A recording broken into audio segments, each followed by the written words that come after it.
네, 오늘 특별히 우리 4층 리딩파크 영화관 원장님께서 함께 예배에 참여해 주셨습니다. 네, 감사합니다.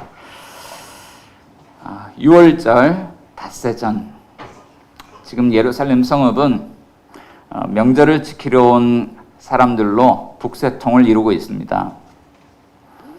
6월절이 금요일 저녁부터 시작되니까 6월절 닷새 전은 오늘 우리의 시간으로 하면 바로 오늘 종려주일이라 할 수 있습니다. 평소대로라면 먼 길을 온 순례자들이기 때문에 숙소에다 짐을 풀어놓고 또는 음식을 먹고 쉬면서 여독을 풀고 있을 그런 시간입니다. 그렇지만 지금 예루살렘 성읍 한켠에서는 모종의 긴장감이 돌고 있습니다. 유대인 종교 지도자들과 바리새인들 그리고 로마의 군인들이 지금 명절에 일어날지 모르는 밀란에 대비를 하고 있기 때문이죠. 그럼에도 이곳을 찾은 사람들의 눈빛에는 무언가 알 수 없는 그런 기대감으로 가득 차 있습니다. 자, 그것은 왜냐하면 예수님께서 예루살렘으로 오신다고 하는 소식을 들었기 때문입니다. 그리고 이 소식을 들은 사람들이 일제히 길거리로 쏟아져 나왔습니다. 자, 본문은 당시의 상황을 우리에게 이렇게 전하고 있습니다. 오늘 본문 12절과 13절 말씀 한번 같이 읽어보겠습니다. 시작. 그 이튿날에는 명절에 온 큰 무리가 예수께서 예루살렘으로 오신다는 것을 듣고 종려나무 가지를 가지고 맞으러 나가 외치되 호산나 찬송하리로다. 주의 이름으로 오시느니 곧 이스라엘의 왕이시여 하더라. 사람들은 저마다 손에 종려나무 가지를 하나씩 들고 길거리로 쏟아져 나왔습니다. 이 모습을 보면 마치 전쟁에서 이기고 돌아오는 왕의 개선 행렬을 보기 위해서 인파가 모여든 것처럼 보입니다. 자, 그리고 성읍 안으로 예수님이 들어오기 시작하셨을 때에 그들은 큰 소리로 외쳐댔습니다. 호산나, 찬송하리로다. 주의 이름으로 오시는 이곳 이스라엘의 왕이시여 하더라 라고 소리쳤습니다. 여기에서 호산나라는 이 단어는 오 우리를 구원하소서, 제발 우리를 구원하소서, 이런 뜻이죠. 자, 이 단어는 원래 시편에 수록된 6월절 찬송가 가사 중에 일부였습니다. 원곡을 보면 시편 118편 25절과 26절에 원곡의 가사가 이렇습니다. 여호와여 구하옵나니 이제 구원하소서. 여호와여 우리가 구하옵나니 이제 형통하게 하소서. 여호와의 이름으로 오는 자가 복이 있으며 우리가 여호와의 집에서 너희를 축복하였도다. 시편 118편은 유대인들이 6월절에 불렀던 찬송 할렐이라고 하는 그 찬송의 일부의 한 부분입니다. 그들은 6월절 이 찬송을 부르면서 항상 이런 기대감을 가지고 있었습니다. 여호와께서 우리 백성을 애굽 땅에서 건져내셨듯이 언젠가는 여호와께서 우리를 이 로마 사람들의 억압과 압제 속에서 건져주실 것이다. 자, 그들은 이 찬송을 부르면서 그런 기대감을 가졌습니다. 그런데 며칠 전 베다니에서 죽은 나사로를 살리신 예수님께서 명절에 예루살렘으로 입성하신다는 소식이 사람들의 입을 타고 전해진 것이죠. 이때 사람들은 6월절 찬송의 가사를 기억하면서 또 예수님의 예루살렘 입성을 서로 연결짓기 시작했어요. 자, 그가 바로 여호와의 이름으로 오시는 메시아다. 만일 그가 예루살렘에 오신다면 그가 마땅히 있어야 될 자리는 이스라엘의 왕의 자리다. 그리고 그들은 외쳤습니다. 호산나, 주의 이름으로 오시는 이여 제발 우리를 구원해 주소서. 주의 이름으로 오시는 이여 제발 우리를 구원해 주소서. 호산나 하면서 외쳤다는 것이죠. 자, 그런데 여러분, 오늘도 주님 제발 우리를 구원해 주십시오 라고 기도하는 그렇게 기도를 드리는 때가 있지 않습니까? 요즘 너무나도 답답한 문제들이 우리의 삶에 산적해 있습니다. 코로나 또는 주택 문제 또는 청년들의 일자리 문제, 지구온난화 문제, 정치적인 갈등, 빈부격차, 인구 감소, 성차별, 아동학대, 여전히 풀어지지 않는 세월호, 깨어진 가정, 한국교회 내부의 갈등, 국가 간 외교적인 갈등, 미얀마 사태 등 해결할 수 없이 수많은 산적한 문제들이 오늘 우리를 짓누르고 있습니다. 그때마다 우리는 하나님 앞에 주여, 주여, 주여를 외치면서 이렇게 절규하고 있죠. 주님, 제발 우리를 구원해 주십시오. 자, 바로 종려주일에 호산나를 외치고 있는 우리를 위해서 예수님께서 나귀 새끼를 타시고 오늘 우리를 찾아오신 것입니다. 자, 그렇다면 이 사건이 오늘 우리에게 어떤 의미가 있을까요? 자, 첫째로 예수님은 겸손의 왕으로서 우리를 구원하기 위하여 찾아오시는 메시아다라고 오늘 성경은 우리에게 말씀해주고 있습니다. 종려주일에 사람들은 예루살렘 도심 그 길가에 있어서 종려나무 간지를 흔들며 호산나를 외쳤습니다. 자, 그런데 그곳에서 호산나를 외치던 사람들이 보았던 예수님의 모습은 어떤 모습이었을까요? 공간복음서를 보면 이 예수님께서 예루살렘에서 입성하신 기사를 비교적 자세하게 다루고 있는데 요한복음의 기사는 매우 짧게 한 장면만을 우리에게 보여주고 있습니다. 본문 14절 말씀입니다. 14절에서요 이렇게 말씀합니다. 예수는 한 어린 나귀를 타고 오셨다. 한 어린 나귀를 보고 타셨다라고 이야기하고 있죠. 이것이 의미하는 바는 무엇일까요? 14절의 이 짧은 한 장면이 우리에게 알려주는 두 가지 의미가 있습니다. 하나는 예수님은 사람들이 생각하는 것처럼 이스라엘 백성들을 로마의 손에서 건져내시는 정치적인 왕 혹은 군사적 영웅이 아니시라는 것을 의미합니다. 명절에 예루살렘에 모인 사람들은 이런 왕이 오기를 기다렸습니다. 갑옷을 입고 칼을 차고 전투용 말이 이끄는 대전차를 몰고 아주 군사적 영웅과 같은 모습으로 개선행진하는 그런 모습으로 그들의 지도자가 나타나기를 기다렸죠. 그리고 그가 이렇게 외쳐주기를 기다렸습니다. 주의 백성들이여 일어나라, 함께 싸우자, 이 땅에서 로마를 응징하고 몰아내자. 사람들이 원하는 지도자는 모두가 두려워 떨 때에도 마치 골리앗을 때려눕혔던 그 소년 다윗과 같이 용맹스럽고 탁월한 능력을 가진 리더, 그가 나타나기를 기다렸습니다.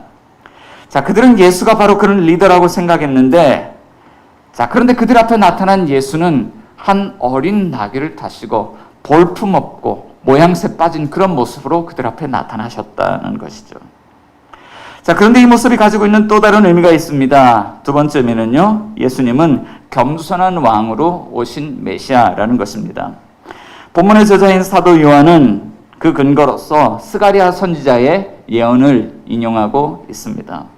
자, 본문 15절 말씀, 우리 15절을 같이 한번 읽어봅니다. 시작. 이는 기록된 바 시온 따라 두려워하지 말라. 보라, 너의 왕이 나귀 새끼를 타고 오신다 함과 같더라. 자, 이 말씀은 스가랴서 9장 9절에서 인용이 되었습니다. 당시 스가랴 선지자가 예언했던 그 스가랴 선지자의 음성으로 오늘 본문 15절의 말씀을 다시 들어보면 이런 내용입니다. 시온에 따라 크게 기뻐할지어다. 예루살렘에 따라 즐거이 부를지어다. 보라, 내 왕이 내게 임하시느니 그는 공의로우시며 구원을 베푸시며 겸손하여서 나귀를 타시나니 나귀의 작은 것 곧 나귀 새끼니라 라고 말씀하고 있죠. 자, 하나님은 스가랴 선지자를 통해서 시온의 딸들, 예루살렘의 딸들, 곧 하나님의 언약 백성들을 향하여 말씀하고 있습니다. 장차 너희를 위하여 한 왕이 임하신다. 자, 그런데 그 왕은 어떤 모습이었을까요? 하나님 말씀하신, 알려주신 왕의 세 가지 모습이 있습니다. 그는 공의로우신 왕입니다. 그는 돈 있는 사람들에게 무죄를 선포하고 돈 없는 사람들에게 유죄를 판결하시는 그런 불의한 재판장이 아니었습니다. 그는 거룩하신 하나님의 율법 앞에서 모든 사람들을 공의롭게 심판하시는 그런 왕이시고, 그는 반드시 불의한 세상을 심판하시는 공의로운 왕이셨죠. 자, 두 번째 그의 모습이 있습니다. 그는 구원을 베푸시는 왕이시다라고 이야기합니다. 그는 불의한 세상을 공의롭게 심판하실 뿐 아니라 불의한 세상에서 억압과 고통을 당하는 힘없고 연약한 자기 백성들을 구원해내시는 왕이시다. 사람들에게는 이 세상으로부터 스스로 벗어날 수 있는 힘과 능력이 없지만 장차 오실 왕에게는 그 능력이 충분하다는 거예요. 자, 그렇다면 어떻게 세상을 심판하시고 자기 백성을 그가 어떻게 구원할 것인가? 세 번째 그 왕의 모습이 있죠. 그는 겸손하여서라는 거예요. 그는 낮아짐을 통해서 세상을 심판하고 자기 백성을 구원하시는 겸손한 왕이시다라고 말씀합니다. 그리고 그가 자신이 겸손하다는 것을 보여주시기 위해서 전투용 말 혹은 대전차 대신에 힘없고 볼품없는 어린 나귀 새끼를 타고 오셨다는 것입니다. 자, 그런데 스가랴 선지자는 장차 한 왕이 오는 사건을 두고 이스라엘 백성들에게 이렇게 명령합니다. 크게 즐거워하라. 크게 기뻐하라. 하지만 사도 요한은 그 말 대신에 오늘 본문 15절에서요. 크게 즐거워라는 것을 이렇게 내용을 바꿨습니다. 여러분 두려워하지 마십시오.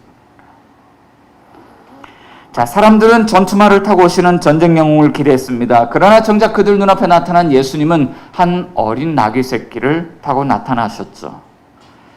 여러분 신앙생활 하다가요. 정말 전쟁 영웅이 나타나서 우리를 문제 가운데 팍 건져주기를 바랬는데 그 우리를 구원할 구원자가 한 어린 나귀 새끼를 타고 오시는 모습을 본다면 아마 오늘 여러분들도 또는 저도 이런 상황에 처할지 모르겠습니다. 낙심하고 절망하고 실망하고. 자, 기쁨보다는 그 모습에 실망한 우리의 어떤 모습들을 보게 될지도 몰라요. 요즘 교회들마다 목사님들이 이런 고민을 이야기합니다. 지난 1년 동안 코로나를 겪으면서 각 교회들마다 교인들이 많이 떠났다 그래요. 그러면서 교회 안에 많이 위축되고 어려운 그런 분위기들이 있습니다. 자, 그런데 교회로부터 목사님들이 이런 질문을 받습니다. 목사님, 지금 교회 상황이 좋지 않은데 목사님 앞으로 어떻게 하실 겁니까? 그런데 그 질문을 들을 때마다 목사님들이 아무런 대답을 하지 못한대요. 그리고 마음의 중압감을 많이 느낀다고 합니다. 그리고 부교역자들과 함께 모여서 담임 목사님들이 이야기를 나누시는데요. 마음이 참 무겁다는 이야기들을 나눕니다. 자, 하지만 마음이 무거운 것은 목사님들만 그런 것은 아닙니다. 사실 예수 믿는 사람들이 다 그렇습니다. 어떤 분들은 먹고 사는 것 자체가 힘든 분들이 있습니다. 집값은 오르고 보험료는 올라가고 돈 쓸 일은 점점 많아지는데 나이는 들고 삶은 조금도 나아지지 않습니다. 그런데 오늘 우리의 삶의 모습이 본문 속에 있는 예수님의 모습과 너무나도 닮아 있다는 거예요. 볼품없는 메시아, 모양새 빠진 그리스도, 한 어린 나귀 새끼를 타고 우리 삶에 찾아오시는 그 예수님의 그 모습을 바라보면 오늘 우리의 삶의 모습을 보게 된다는 것입니다. 자, 그렇기 때문에 오늘 우리는 오늘 본문을 읽으면서 이런 질문을 던질 수밖에 없습니다. 하나님, 왜 하필 우리를 구원하실 메시아가 이렇게 볼품없는 어린 나귀 새끼를 타고 오셔야 됩니까? 우리를 구원하실 메시아가 힘과 능력이 있어서 대전차를 타고 전투말을 타고 이런 영웅적인 모습으로 오시면 안 됩니까? 타이거 우즈도 요즘 한국차가 좋다 그럽니다. 예수님은 G80 타고 오시면 안 되나요? 예수님은 왜 꼭 나귀 새끼를 타고 오셔야 됩니까? 왜 볼품없고 모양새 없는 그 모습으로 우리에게 찾아오셔야 됩니까? 자, 오늘 본문은 그 두 번째 이유에 대해서 이렇게 말씀하고 있습니다. 그 이유는 하나님의 말씀에 순종하고 하나님의 뜻을 성취하기 위해서라고 말씀하고 있죠. 자, 본문 15절과 16절에서 예수님께서 한 어린 나귀를 타고 오셨다는 것을 설명하기 위해서 스가랴 선지자의 예언을 인용하고 있는데 여기에 두 번이나 반복하며 강조하고 있는 한 단어가 있습니다. 그 단어는요, 기록이라는 단어예요. 자, 기록된 바, 기록된 것이라는 단어를 사용하고 있죠. 자, 예수님은 구약 예언의 말씀에 기록된 대로 어린 나귀 새끼를 타고 오셨다는 거예요. 예수님께서 볼품없이 나귀를 타고 나타나신 이유는 구약 예언의 말씀을 성취하시고 하나님 아버지의 뜻을 이루기 위함이었다라고 말씀하고 있죠. 자, 그렇지만 오늘 본문 속에 나오는 이 사람들, 여러 부류의 사람들이 있는데 이 사람들의 반응을 보면 예수님께서 나귀 새끼를 타고 오신 이 목적과 전혀 별개의 그런 모습들로 각자 왕을 맞이하는 것을 보게 돼요. 오늘 본문 속에 예수님 외에 세 부류의 사람들이 등장하고 있습니다. 자, 16절 말씀 한번 읽어봅시다. 시작. 제자들은 처음에 이 일을 깨닫지 못하였다가 예수께서 영광을 얻으신 후에야 이것이 예수께 대하여 기록된 것임과 사람들이 예수께 이같이 한 것임이 생각났더라. 자, 누가 등장하죠? 제자들이 등장하고 있어요. 자, 제자들이 처음에 어땠습니까? 예수님께서 어린 나귀 새끼를 타고 오시는 것에 이해했습니까? 이해 못했습니까? 전혀 이해하지 못했다. 자, 오늘 본문은요, 본문을 기록한 저자가 있습니다. 그는 사도 요한인데 나중에 이것을 다 깨닫고 난 다음에 그날 예루살렘에 예수님이 입성하실 때 사도 요한이 보았던 제자들의 모습이에요. 이 제자들도 예수님이 예루살렘에 나귀 새끼를 타고 입성하는데 그 의미를 전혀 깨닫지 못했다. 제자들의 무지함에 대해서 고백하고 있는 것이죠. 자, 두 번째 부류의 사람들이 있습니다. 12절 말씀 가운데 보면 그 이튿날에는 명절에 온 큰 무리가 명절에 온 큰 무리죠. 자, 6월절 명절을 지키기 위해서 지금 수많은 사람들이 이곳에 모였습니다. 자, 그런데 이 사람들이 오늘 예수님을 어떻게 맞이하고 있냐면 이렇게 맞이하고 있죠. 자, 그를 붙들어서 억지로 임금을 삼으려 하고 있습니다. 요한복음 6장 말씀 가운데 보면 이들은 전에도 선례가 있었어요. 예수님께서 빈들에서 15,000명이나 되는 그런 많은 사람들에게 오병이어를 가지고 아주 풍족하게 먹이셨습니다. 자, 그런데 갈릴리 지역에서 예수님께서 그 이적을 행하신 모습을 보았던 사람들이 야, 이 사람을 왕으로 세워야 되겠구나. 그래서 억지로 그를 붙들여서 왕으로 세우려 했습니다. 하지만 예수님께서 그 자리를 피하시면서 그들의 시도는 실패로 돌아가고 말았습니다. 그런데 그 갈릴리 지역에 있었던 수만 명의 사람들이 오늘 예루살렘에 나타난 것입니다. 그리고 오늘 이 예루살렘 그 입구에서부터 길가에 쭉 늘어서서 오늘 이 분위기를 주도하고 있는 사람들이 누구냐면 갈릴리 그곳에서 예수님을 억지로 붙들어서 임금 삼으려 했던 사람들. 자, 그들은 사람들 앞에 앞장서서요, 주 이름으로 오시는 이가 있다. 곧 그가 이스라엘 왕이시다. 라고 하면서 예수님을 이스라엘의 왕으로 세우려 하고 있다는 거예요. 그런데 예수님이 오신 목적이 그것을 위해서 오셨나? 그렇지 않다는 것이죠. 자, 오늘 본문 속에 세 번째 부류의 사람들이 있습니다. 19절 한번 읽어보겠습니다. 시작. 바리새인들이 서로 말하되 볼지어다 너희 하는 일이 쓸데없다. 보라 온 세상이 그를 따르는도다 하니라. 자, 누가 등장합니까? 바리새인들이 등장하죠. 자, 바리새인들이 지금 이 광경을 다 목격했어요. 야, 우리가 하는 일이 쓸데없다. 보라 온 세상이 다 그를 따르는도다. 지금 바리새인들은 예수님이 입성하면 그들이 어떤 일을 하려고 계획하고 있었습니다. 자, 11장 57절 가운데 보면 이는 대제사장들과 바리새인들이 누구든지 예수 있는 곳을 알거든 신고하여 잡게 하라. 예수님을 체포하라는 명령을 내렸죠. 예수님 왜 체포해야 되죠? 네, 요한복음 11장 그 앞부분으로 넘어가면 11장 50절에 대제사장 가야바가 이렇게 이야기해요. 한 사람이 백성을 위하여 죽어서 온 민족이 망하지 않게 되는 것이 너에게 유익한 줄을 생각하지 아니하는도다. 한 사람이 백성을 위해서 죽어야 된다고 이야기하죠. 이유는요, 그 앞에 48절 가니까 로마인들이 와서 우리 땅과 민족을 빼앗아갈 것이다. 이 기적을 행하고 백성들을 막 선동하고 그래서 뭔가 밀란을 일으킬 수 있는 사람이다. 이 사람이 만약에 명절에 또 밀란을 일으킨다면 로마 사람들이 우리 걸 다 뺏어갈지도 모른다. 한 사람이 백성을 위해서 죽어야 된다. 자, 예수님을 죽이려 하고 예수님께서 살려주셨던 나사로도 함께 죽이기 위해서 지금 예수님을 체포하라는 그런 명령을 내렸습니다. 자, 그런데 그 사람들이 종려주일에 예수님을 환영하는 인파를 바라보면서 잠시 충격에 빠졌어요. 보라, 온 세상이 그를 따르는도다. 그러면서 서로 자조 섞인 말을 내뱉고 있죠. 우리가 하는 일이 무익하다는 거예요. 그들도 사람들이 그를 정치적인 왕으로 세우려는 이 모습을 보면서 자신들이 계획한 일들을 할 수 없을 거라고 지금 낙심하고 있는 것입니다. 자, 그러니까 이 모든 그런 사람들의 반응들을 한번 뒤집어서 생각해 본다면 그 사람들은 온 세상이 예수를 따르는도다라고 이야기하고 있지만 예수님께서 어린 나귀 새끼를 타고 예루살렘 성읍에 들어오는 목적대로 예수님을 따르는 사람은 단 한 사람도 없었다는 거예요. 온 세상이 그를 따르고 있지만 역설적이게도 단 한 사람도 예수님이 오시는 목적대로 그를 따르는 사람이 없다는 것입니다. 사람들이 이렇게 반응하는 데는 무엇이 문제일까요? 본문 17절과 18절 가운데 보면은 그 원인을 이렇게 이야기를 하고 있습니다. 문제는 사람들이 표적 행함을 보고 들었기 때문이죠. 문제는 표적 신앙이에요.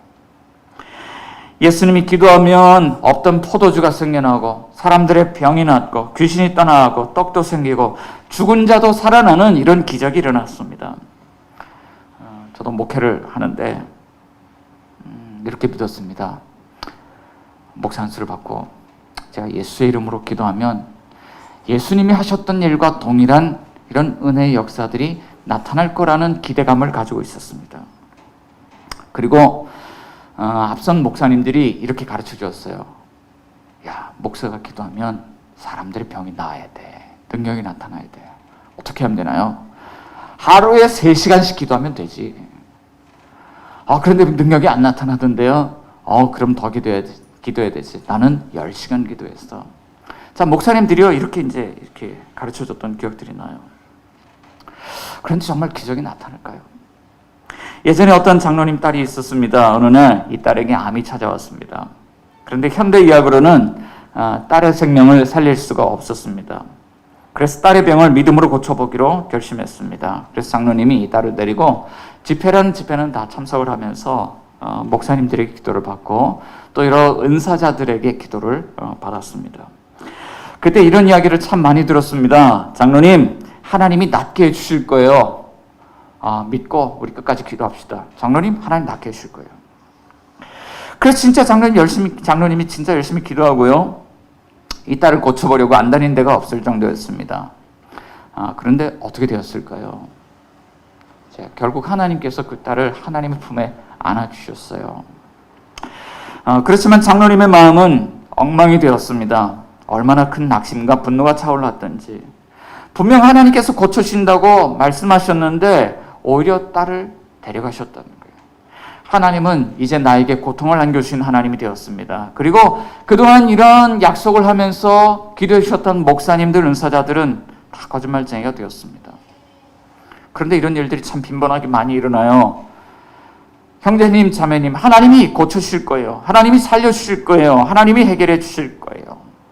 그런데 시간이 지나고 보면 우리가 그렇게 기도하고 구했던 내용들은 우리에게 허락되어지지 않고 결과가 좋지 않은 것을 볼 때가 참 많이 있다는 것입니다.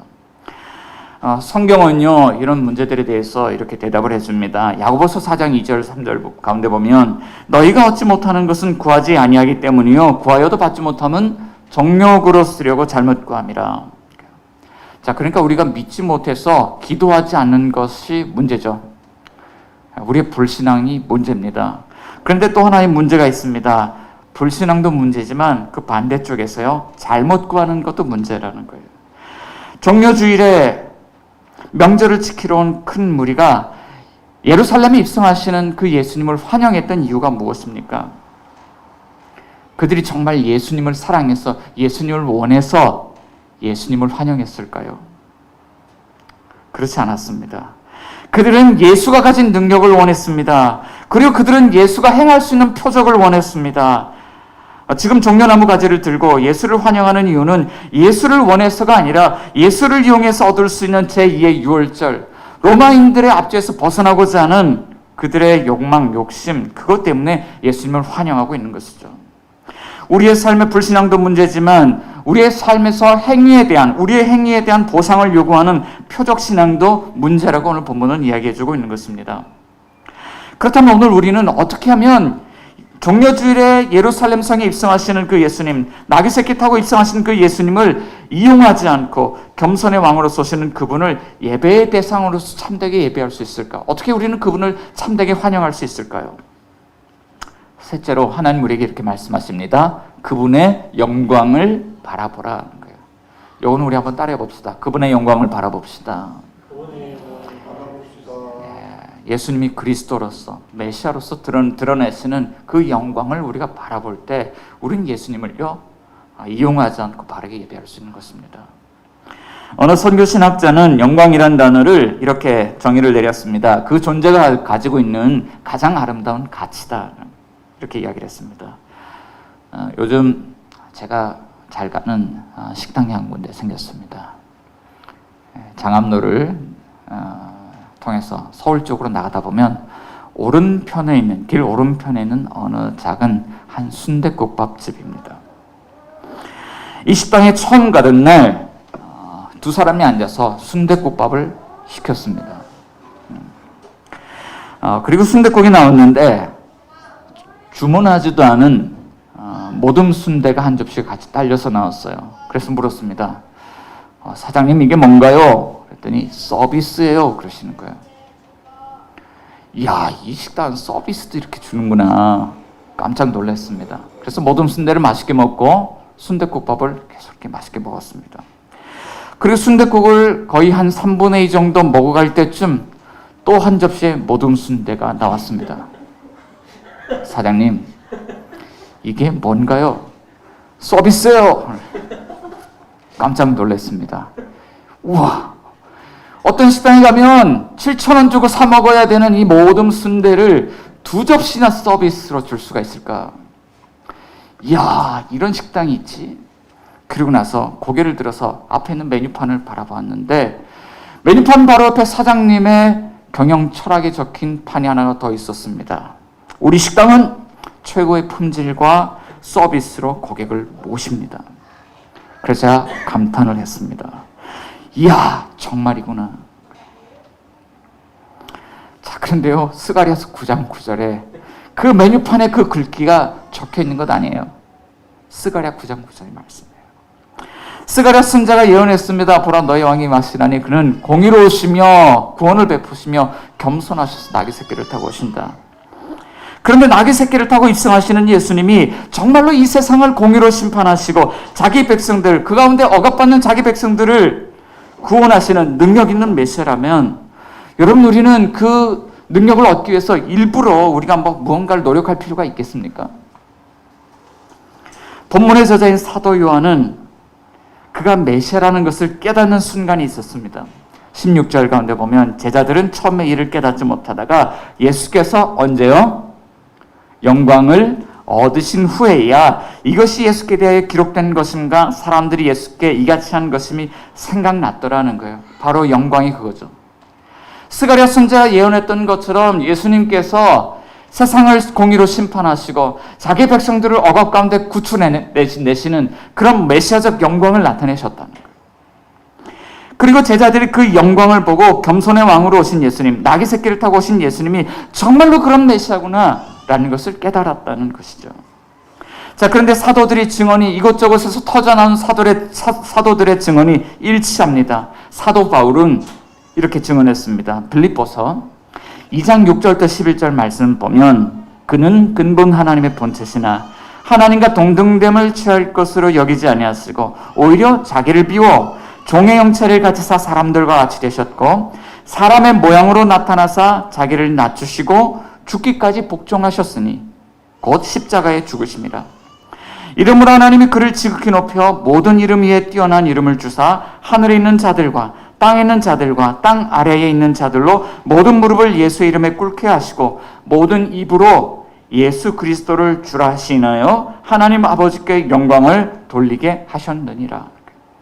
예수님은 하나님과 동등된 분이지만 낮아짐을 택하셨습니다. 자기를 비우시고 죄인의 신분으로 우리의 삶의 자리에 찾아오셔서 십자가에 죽기까지 복종하셨다는 것입니다. 왜 그렇습니까?